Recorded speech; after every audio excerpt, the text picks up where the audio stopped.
Hey, what's up, you guys? It's Wé McDonald, and you're listening to Your Beautiful Day on the Gratitude Radio Network.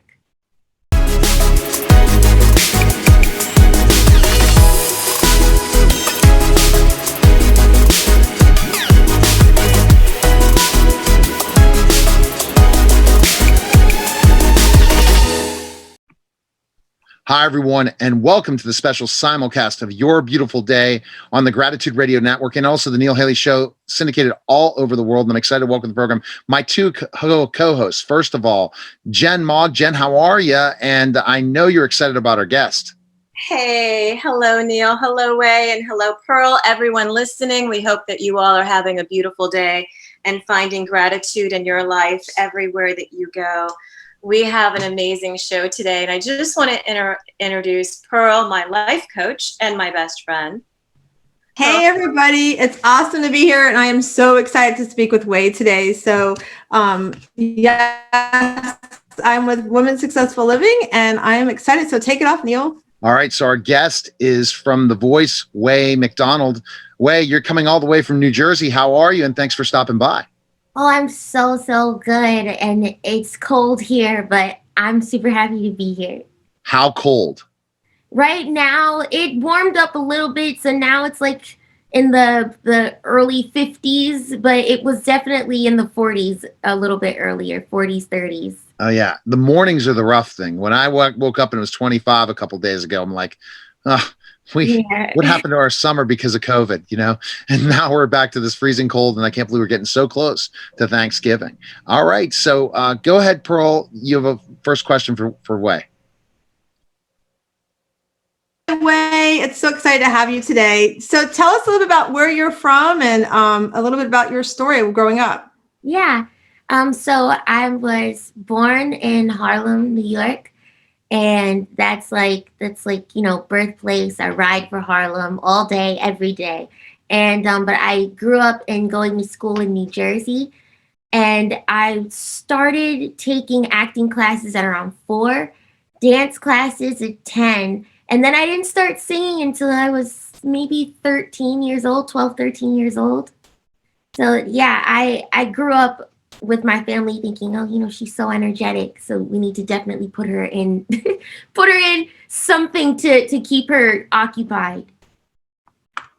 And so so are you an introvert or extrovert?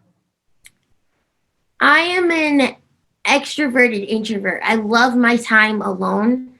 I think, so I'm the person that I do have a big personality, but I have a cap, like a shelf life. And if I'm at a party for too long, I will go into the corner and be a wallflower.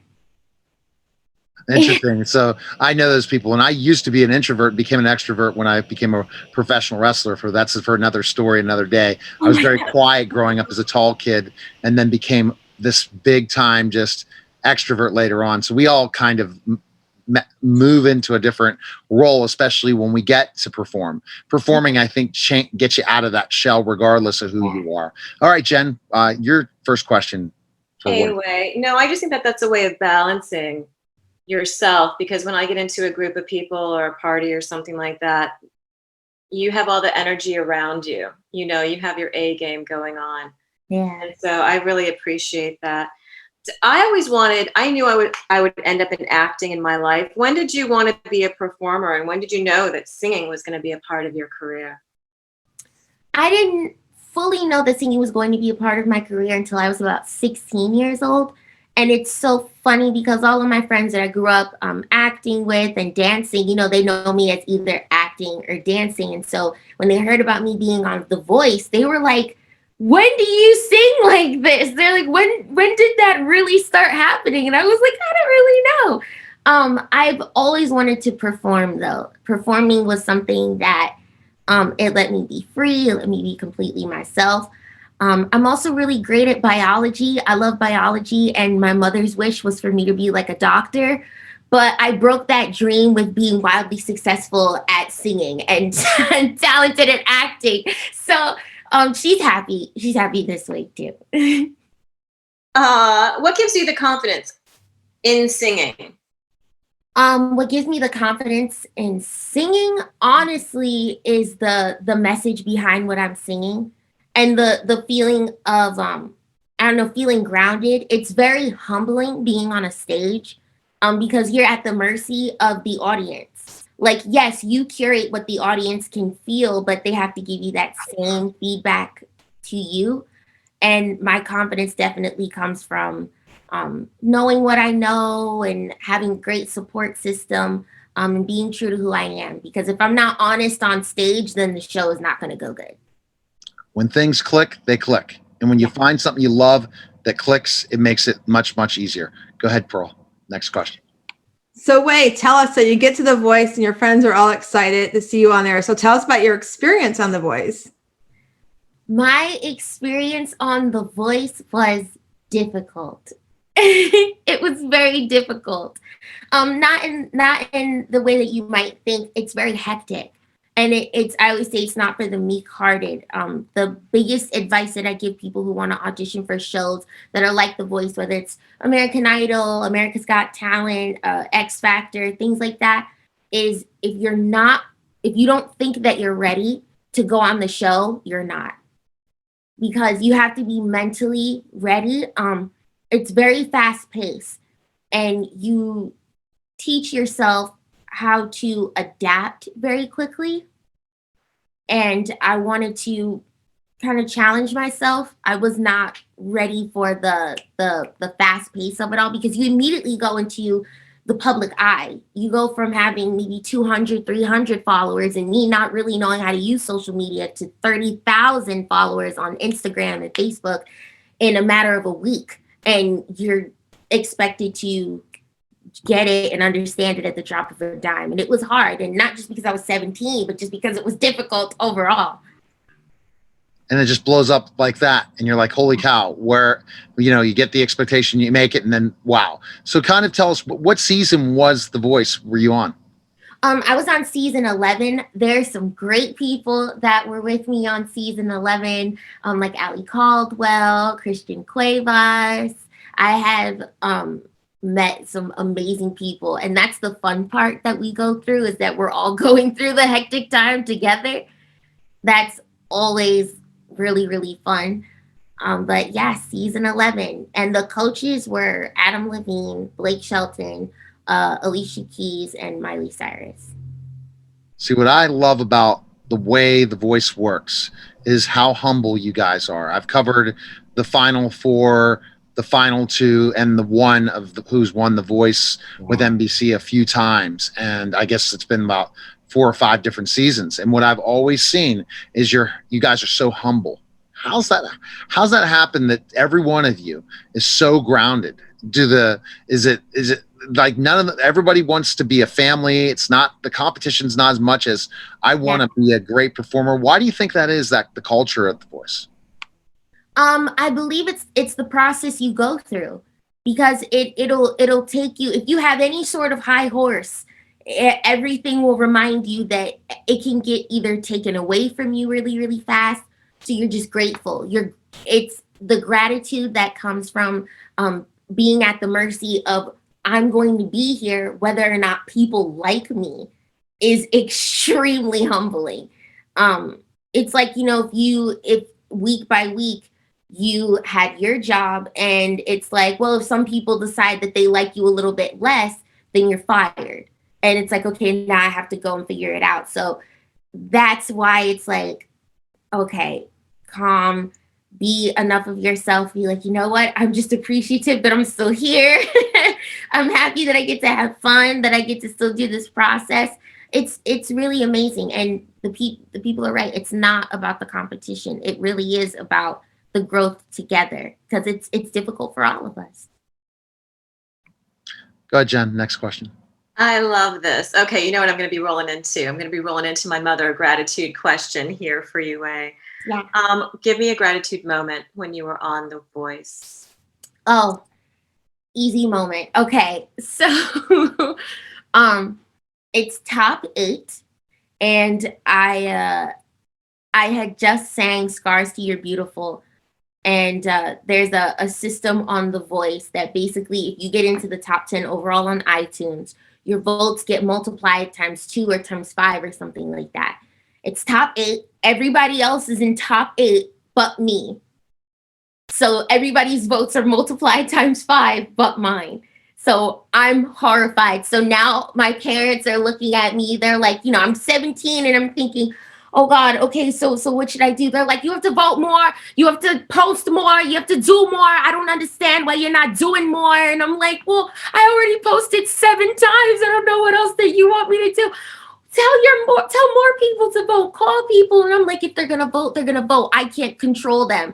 I mean, fights broke out between my parents and me, and tears.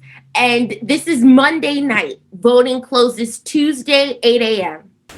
So now it's Tuesday. I am at the mercy of people. And there's something called a save song that they do on Twitter.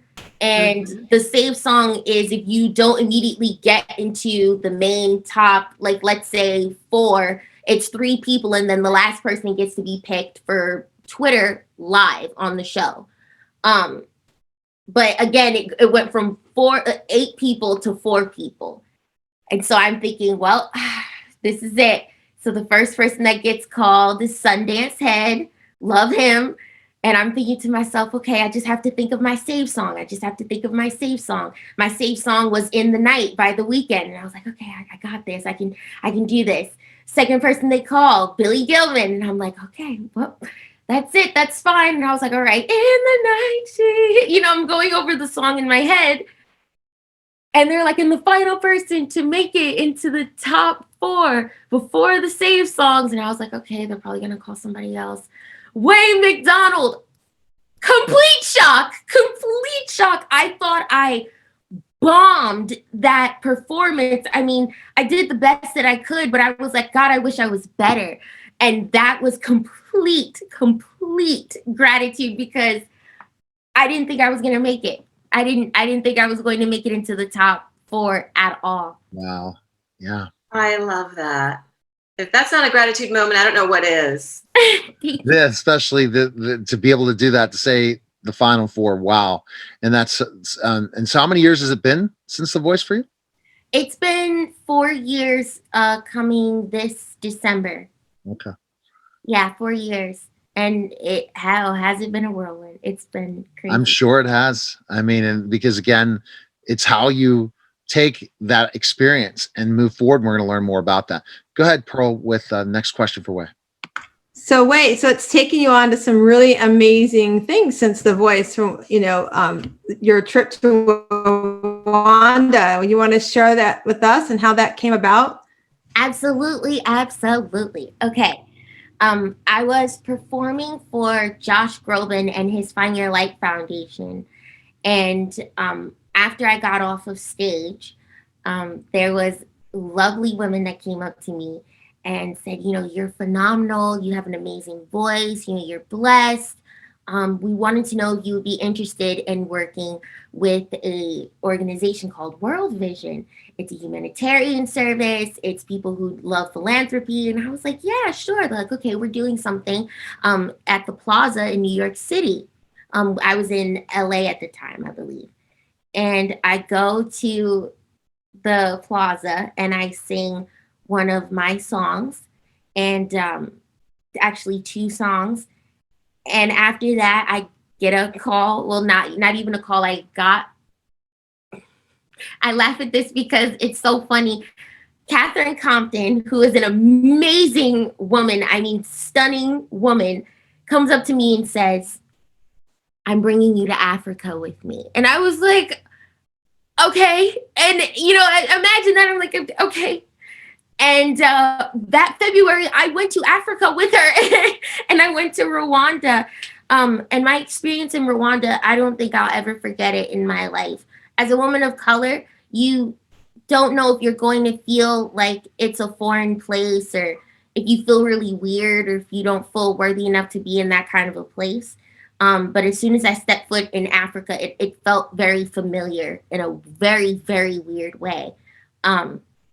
I also got to see for the first time kids have clean water. Can you imagine what it's not like to be able to either go to your fridge, go to the store, pick up clean water. They've never had clean water before, and they have to travel miles to get dirty water. Miles to get dirty water to try to give to either their kids or kids and women who have to skip out on school because the travel 5 miles there, 5 miles back to go get dirty water and then end up sick so they can't go to school. I mean, it's unheard of, but the beauty that I found in their smiles, in their happiness, they were happy to have empty water bottles because they'd be able to bring it to school. They called it their canteens. An empty Poland Spring water bottle is their canteen that they can bring to school. And so that way they can brag to their friends and kind of flex to their friends like, oh my God, I have a it was beyond beautiful. I will never forget it ever in my life. It was so beautiful. When you give back, it reminds me of a story when I was working in early intervention when I was just a teacher. And what I did when I was just a teacher is I would go ahead and early intervention bring Christmas presents to the kids. And I felt that where I was being a Santa Claus, bringing Secret Santa, and all my kids when I was teaching in 8th grade, we'd all wrap up the gifts and bring them back. So it was such an unbelievable experience. So I know all about giving back and seeing people's eyes light up for doing something so awesome. Go ahead, Jen. Next question. Oh, thanks. I love it, Wé, that you had a deja vu moment It's crazy. of being there. Now, was this the beginning of your work with World Vision? Yes. So now I am fully an ambassador for World Vision, and I'm really grateful for it. I am part of Strong Women, Strong World because I feel like without the women in the world, we would not be where we are, especially in different countries. And actually, thankfully, this holiday season, everybody who wants to give back can give back to everyone, including World Vision. So if you go to the World Vision World Vision Fund, and you go ahead and you donate, everything can be matched up to $1 million. And about 87% of the funds that get donated go to, all of the people who are in need of help. And we know that 2020 has been a crazy, crazy, crazy, crazy year. COVID is not just impacting us, but it's extremely impacting everyone around the world. And I think giving back is key as a part of this holiday season, definitely. Great point. Go ahead, Pearl. Next question. So Wé, I'm excited because I hear I'm an author myself. I've written 3 books. And so I hear you have a new book coming out, new book project coming out, and you have a new single. So yes. tell us about that and how we can learn more about that. Yes, actually the book is out. It's a children's book. And it's called The Little Girl with the Big Voice. On the show, on The Voice, I made it a huge point to focus on the fact that I wanted to be truly authentically myself. I expressed to everybody that I was bullied in junior high because junior high sucks, and junior high sucks for everyone though. That's kind of a theme that we get to go to, but especially now with social media, I wanted to make sure that kids knew that they didn't have to look a certain way, sound a certain way, feel as though they're not beautiful or uniquely themselves. And I made a book about how my voice was really, really small and how my speaking voice is very small. But I made a big impact, and it doesn't matter where you come from. I travel around and do different book tours, or before COVID, I did a lot of different book tours in New York City for kids who are in impoverished areas, who don't have a 2-parent household or not even a 1-parent household, and try to figure things out by themselves and let them know, like, this is not your reality. This is not who you are. This is not everything that makes up your world. And look, you can start from point 0 and get here. And you can look at me and see me as a Black woman and understand that you can look at me and see yourself, because there's not a lot of representation like that. And now there are kids who feel really empowered, thankfully, And I'm so happy and so grateful that they use my book as kind of a beacon of hope. I really can't express how happy I am about that. It's amazing. And I do have a single out. Yes. It's called To Sir with Love. Like from the movie like Lulu. And yes, but one song that I think is kind of ties into all this is the song called Head Up High that I have. And it basically says, your dreams are going to be realized as long as you continue to be who you are. So can I just say, as a mom of two young men, but just as a mom in general, your parents have got to be so proud. You are so humble. And to learn that now, I'm in my 50s and I work You look with phenomenal. women who are just now learning how to. Oh, thank you. So I work with women who are, my age or even just a little bit younger that are not even at the point where they can say and empower people like what you are. So I'm so proud to meet you today. Thank you. I'm a work in progress. I promise. I'm still working on it. I am nowhere near perfect, but I'm definitely working on it. And what I think that's amazing is that you're going after your dreams and you're going after those different things. You're saying, well, how can I give back? But also, how can I continue to increase what I've done on The Voice and bring great information and different things to your fans? What do you want to say to your fans that are going through the suffering now of COVID-19 and the just challenges? What would you like to say to them? That I'd like to say to them that your emotions are valid, that I know that it's tough being secluded. Our new normal is very difficult, but you have the power to get through it. Be aware that you can talk to people, that there are definitely hotlines for people who need it. I say that you are a lot stronger than you think that you are. My God, you're a lot stronger than you think that you are. Continue to work towards your dream, because although this will not be here forever, I know that this is going to affect all of us mentally. And just like on The Voice, I will say that at least we're all going through it with you. We're all going through the mental issues. We're all going through the spouts of depression and then the spouts of the highs and all of the things going on in the political climate. You're worthy of acknowledgement and validation for your feelings, and knowing that you can continue in this time, that your world is not over, that your mission is not done, and your accomplishments are just getting started. Okay, Jen, next question. I know you're just seeing so many moments of gratitude, Jen. My goodness, Wé, you are a woman of gratitude. You are a Thank mom you so of much. gratitude. You are, because that's exactly what I am, emphasize on a daily basis, to be all in with your dreams, all in with your, and plan them out and making them come true. And honey, we are all a work in progress, all of us, to the day that we die and then some. We are all a work in progress. And one of the things that I love, and for some reason I'm excited about this holiday season, I have no idea why, but I want you to give us, before we leave, the backstory on your special design gift item in the World Vision Holiday Gift Catalog. Yes.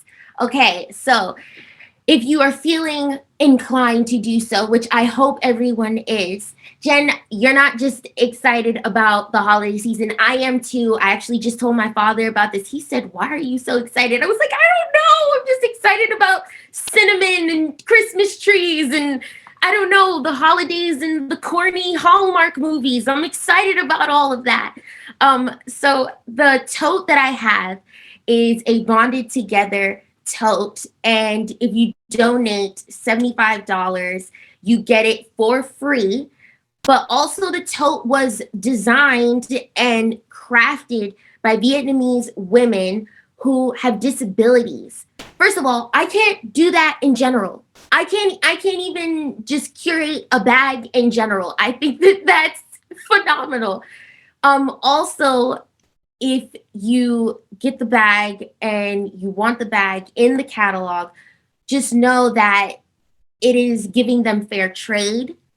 it is helping them in their communities. It's helping women understand business ethics and learning how to go back to their communities and teach other women how to run their own business. It's very, very, very important, especially in places like this.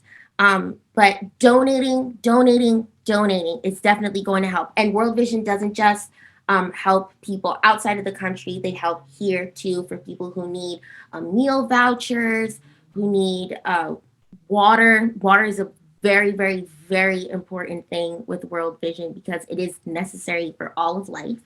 But as far as the holiday catalog and everything, you can donate as much as you can.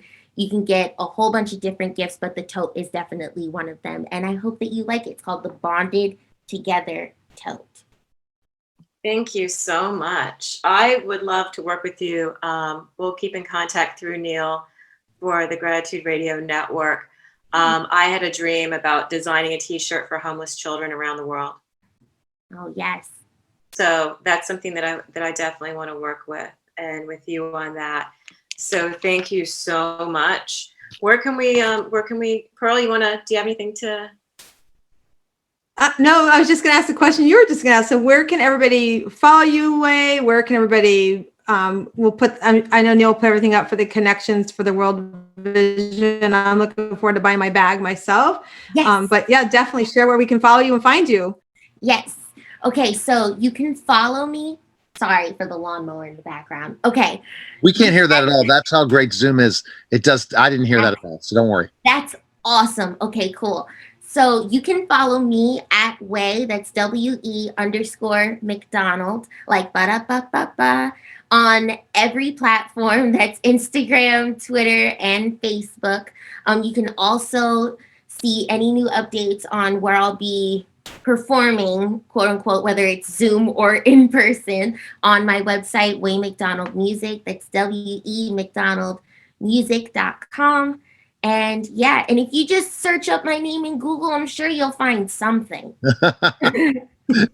And we'll hopefully increase that Google ranking of all the different stations you're on. So you didn't have to do a tour that's 2 hours. You got to do this all at one time and get to talk to us. And that's what I love about what I've been able to build in my career, and always just these great stories. This is what I like. When you get to talk to you only for 6 minutes, you aren't going to find out who really Wé is. And I think that's so phenomenal. And I think that this is a definite great gratitude, great information you're doing, and it's a tremendous organization, World Vision. I tell all my listeners and viewers to please check it out and give, because as Wé, you talked about, the really scary thing is that we're suffering in the United States, but people all over the world are suffering from COVID-19, and especially in third world countries. We're talking water. Imagine the number of cases and what they're going through without a potential vaccine for a lot longer than we have. That's the other thing. We might get a vaccine in 6 months, but that doesn't mean that every country in the world's going to get a vaccine anytime soon. Mm-hmm. And it's scary, but you know what? As long as we understand that it's not only us that's going through this, it really is everyone in the entire world. And I feel like people are going to have it in their heart to give back. I think 2020 was the year where we realized humanity has to be at the top of the ranks. We've all had to go out of our comfort zone to get through what we're getting through, and who knows how long, but we all have to be willing to look at other people that are suffering much worse and be happy and have gratitude for where we are. Okay, Jen, close out the interview, please. Thank you. Thank you. Well, one of the things that I think have gotten us through 2020 is realizing that we're not on our own. And if there's one thing to learn about this past year, it is that we all need to come together around the world and have gratitude, not just for the little things in our life, but humanity as a whole. So Wé, I appreciate that from you. And the fact that you think about other people, working with the World Vision, working with people in Africa and all around the world, and being a mentor to those children who, and being there in Rwanda and writing your books. I'm going to say that plural because I'm expecting more books out of you and more songs out of you. Yes. And more everything. And I just want to thank you. I want to thank you and Neil and Pearl for being on the show today, for your beautiful day. We've been listening to Wé McDonald from The Voice, Pearl Sharenza from Women's Successful Living, and Neil Haley, of course, our PR firm with the Gratitude Radio Network and the Neil Haley Show. I'm Jennifer, Mother of Gratitude, and I just want to impart to you all, no matter what you're going through, no matter how things look, you are blessed, you are loved, and you are sacred. Have a beautiful day. Mwah. I love you.